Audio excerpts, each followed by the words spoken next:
I happen to agree with. I do have to agree with that part, because I think we're a do-nothing commission, well, the advisory board, excuse me, I'm not talking about the paid employees. The advisory board is pretty much of a do-nothing. We've got no real authority, we've got no real responsibility, and we have minimal input. Matt has been kind enough to ask our advice on things, and I appreciate that. But we really have minimal input, so I'm not sure that it's really worth this board's time and trouble and efforts. I haven't heard anybody complain about expenses, and I'm not complaining about expenses, but I'm not sure it's worth any of that.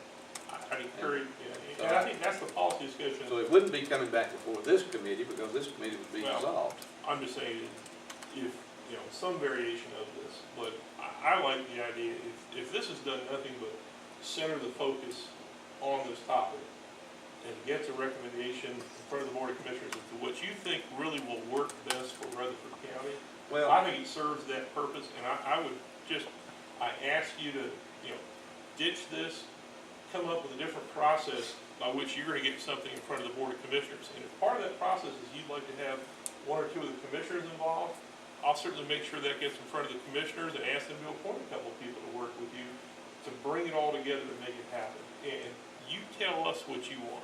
Well, Omer pointed out to the statutes address a private economic entity. I don't think that's the same thing as a public-private partnership. No, well, that's half of it.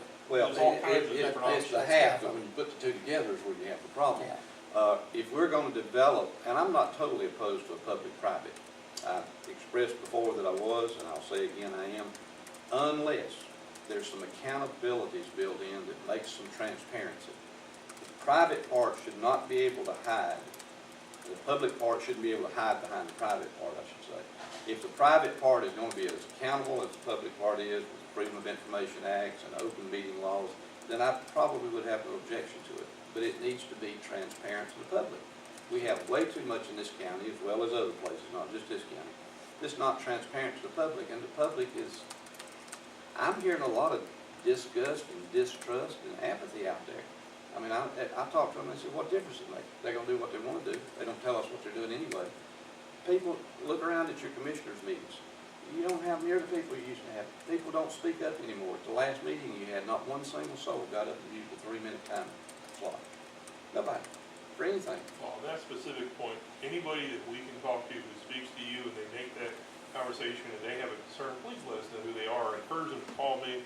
I'm happy to call anybody who makes that comment and talk with them, and I'll talk to the camera, please. I'll talk voice to this too, as he's behind the camera.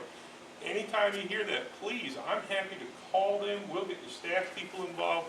We'll answer whatever questions we're able to get information to people, because we understand that, because we're frustrated as staff on the other side of the coin, saying, we hear this and we go, within the resources that we're provided, tell us what more we can do. We're there. We're happy to do it. Well, that's a long discussion we should have outside of this. Yeah, but every time I have that issue come up, I just want to jump on it, because I say, please tell us who those folks are. Ask them to call us. We'll get in touch with them and we'll do whatever we can. I don't know that they would want me to tell you who they are, but I'll be glad to get with you and Great. their Thank you. concerns.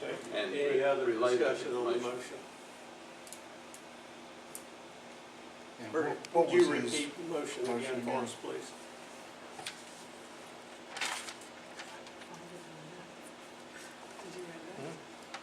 I can share with you.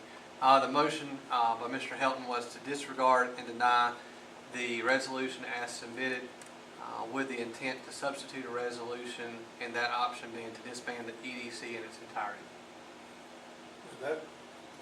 The banning of the EDC is not part of my original motion. That was part of my discussion about it. Okay. I think in a nutshell, the motion was to Disband the resolution. to deny the resolution. Deny the resolution, and Omer seconded it on the condition that I would have an option. Yeah, with the intent to have a substitute resolution. Yes. Okay, so we'll take off the option to disband, and that was the motion and second. Clear on the motion? All in favor indicate by raising your right hand. All right. Resolution has been denied. Now, as the county manager, I'm going to put this right back on you then. Will you please develop a plan or continue the work that had started 2 years ago and give the Board of Commissioners what you would like to do? Because, that's it's something you all were working on 2 years ago. It was reemphasized in the Greenfield study that was just presented, which was accepted by the Board of Commissioners. Now, like I said, I have no pride of authorship in this personally. Professionally, though, we need to staff, you all, and the Board of Commissioners to give us guidance, based upon how you'd like us to proceed.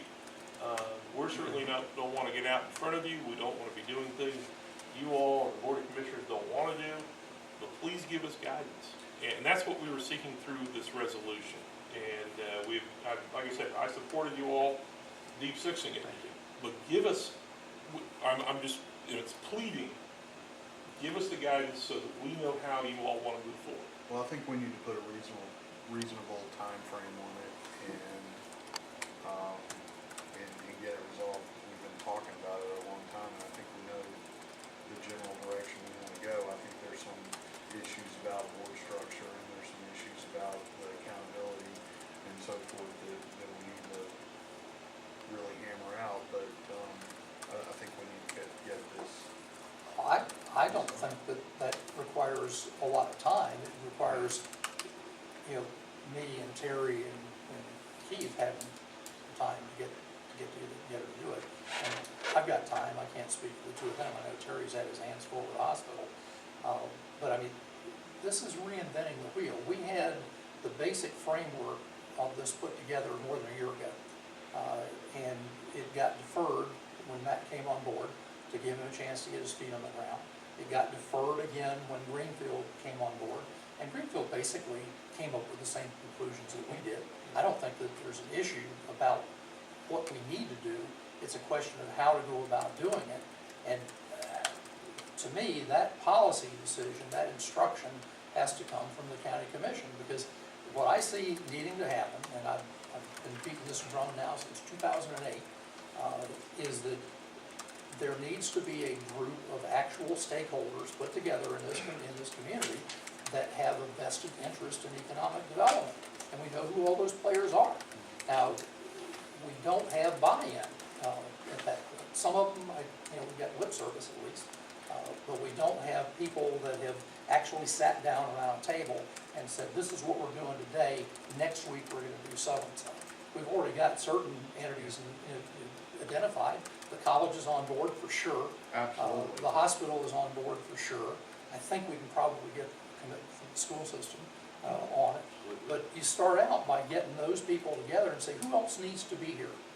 Private entities Chamber. need to be part of that. And your next meeting, you add to that group and you gradually begin to either build a consensus that this is something that needs to be done and can be done, or everybody says, we're wasting our time, let's just quit on that.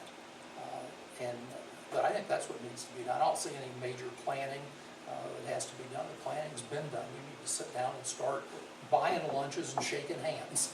Well, you don't need. I guess, but let me ask you this, what we need as staff is to know how you want it structured. Do you want a nonprofit to be out there doing some of that side-by-side work?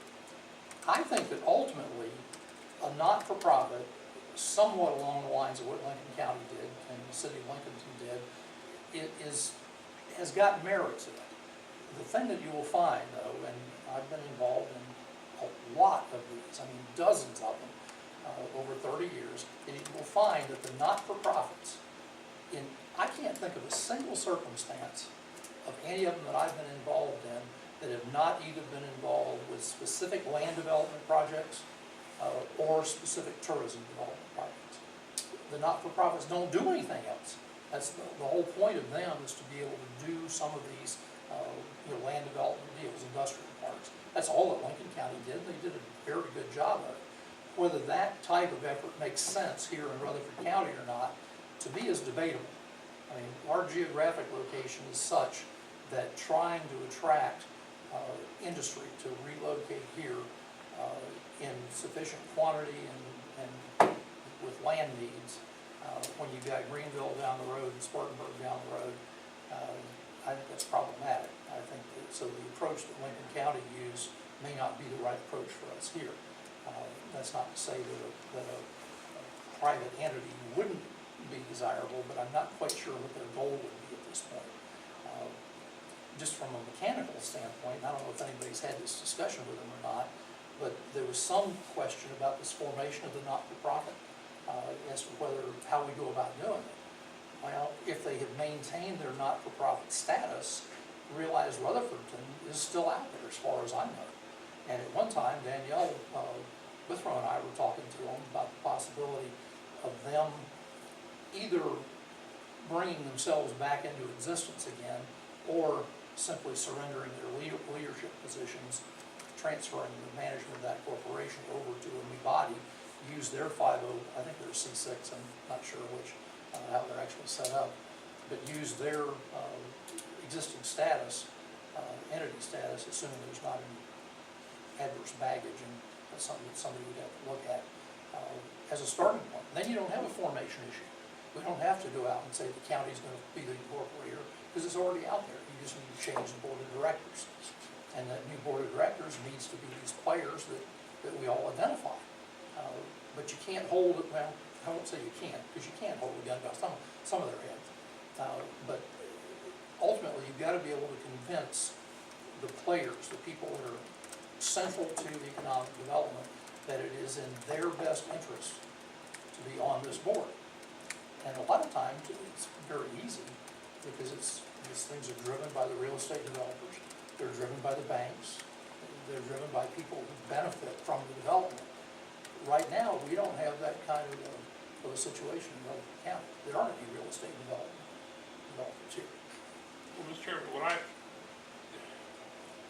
if you all can put that into synopsis to make that recommendation, if that's the feeling of this board, and I'm not sure that is, I'm not trying to presume that all of you are saying what Omer's saying, but whatever it is, if you can put that in a synopsis of a policy or assistance or to the Board of Commissioners, so that we as staff know, because they're the ones who guide us and guide me, and I, work with Matt, is to help get you where you want to go.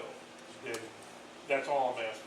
Whether you want to do it in a form of resolution, a policy statement, whatever you'd like to recommend to them, if you could please, within a, whatever period of time you choose, I do encourage you to have a time period so that we know we're moving forward on this. Because as staff, this thing's been all over the place. As Omer says, he's been on since 2008. I've been around since 2012.